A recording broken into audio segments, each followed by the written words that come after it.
যেমনটি বলছিলাম যে দিল্লিতে চলছে বাংলাদেশ ভারত দ্বিপাক্ষিক বৈঠক।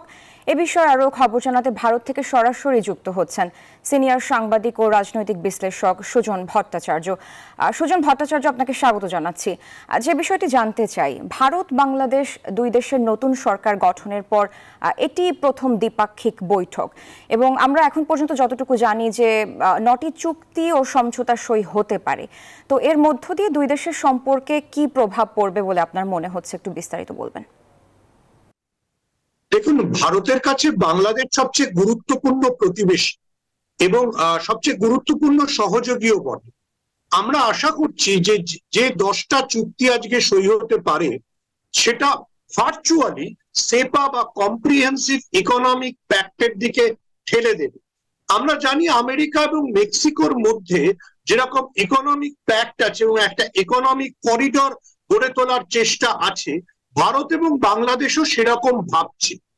আমি আপনাকে একটা কথা মনে করিয়ে দিই, যেটা আপনিও বললেন, যে ভারতবর্ষে নির্বাচন হয়ে যাওয়ার পরে এটা প্রথম শেখ হাসিনার সাথে নরেন্দ্র মোদীর বৈঠক। এর আগে নরেন্দ্র মোদীর শপথ গ্রহণে তিনি এসেছিলেন, কিন্তু তখন বৈঠক হয়নি। এই প্রথম বৈঠক হচ্ছে। এবার তাৎপর্যপূর্ণ বিষয় হচ্ছে, ভারতবর্ষে যে নির্বাচন হয়েছে সেই নির্বাচনে যারা প্রধান বিরোধী দল বা জোট সরকার, মানে যারা জোট ছিল, সেই ইন্ডিয়া জোটও কিন্তু তাদের ইস্তাহারে, মানে কংগ্রেস তাদের ইস্তাহারে আলাদা করে ভারত বাংলাদেশ সম্পর্কের বিষয়ে উল্লেখ করেছিল। অর্থাৎ ভারত এবং বাংলাদেশের সম্পর্ক কিন্তু শুধুমাত্র ভারতবর্ষের শাসক দল না, বিরোধী জোটের কাছেও খুবই গুরুত্বপূর্ণ। অর্থাৎ নরেন্দ্র মোদীর কাছে এই বিষয়ে অন্তত কোথাও কোনো বাধা নেই। তিনি শেখ হাসিনার সঙ্গে বা বাংলাদেশের সঙ্গে যতটা এগোতে চাইবেন, সে বিষয়ে রাহুল গান্ধী বা তার মা সোনিয়া গান্ধীও ততটাই আন্তরিক হবে। আমি আপনাকে মনে করিয়ে দিই, এর আগে যখন তিনি দিল্লি এসেছিলেন শেখ হাসিনা, তিনি কিন্তু সোনিয়া গান্ধী, রাহুল গান্ধী এবং প্রিয়াঙ্কা গান্ধীর সঙ্গেও দেখা করেছিলেন। ফলে যে বিরোধী শক্তি উজ্জীবিত ভাবে পার্লামেন্টে আসছে, তারাও কিন্তু শেখ হাসিনা বা বাংলাদেশের সঙ্গে সম্পর্ক রক্ষার ব্যাপারে বা সম্পর্ক বাড়িয়ে নিয়ে যাওয়ার ব্যাপারে অত্যন্ত আগ্রহী।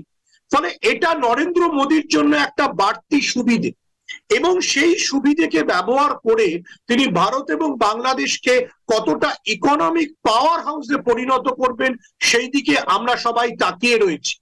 দেখুন, ভারতবর্ষ খুব চেষ্টা করছে যে তার সঙ্গে প্রতিবেশীদের সম্পর্ককে স্বাভাবিক এবং মসৃণ করতে। সেই জন্য যে মালদ্বীপের সঙ্গে মধ্যে অনেক তিক্ততা হয়েছিল, সেই মালদ্বীপের প্রেসিডেন্ট মুইচুকে আমরা দেখেছি নরেন্দ্র মোদীর শপথ গ্রহণের সময় থাকতে। ফলে ভারতবর্ষের তরফে আন্তরিকতা থাকবে এবং অবশ্যই অনেকটা এগিয়ে, মানে যাকে আমরা বলি ফ্রন্ট ফুটে গিয়ে এই সম্পর্ককে মজবুত করার চেষ্টা থাকবে। সুজন ভট্টাচার্য, আপনাকে অসংখ্য ধন্যবাদ আমাদের সাথে যুক্ত হওয়ার জন্য।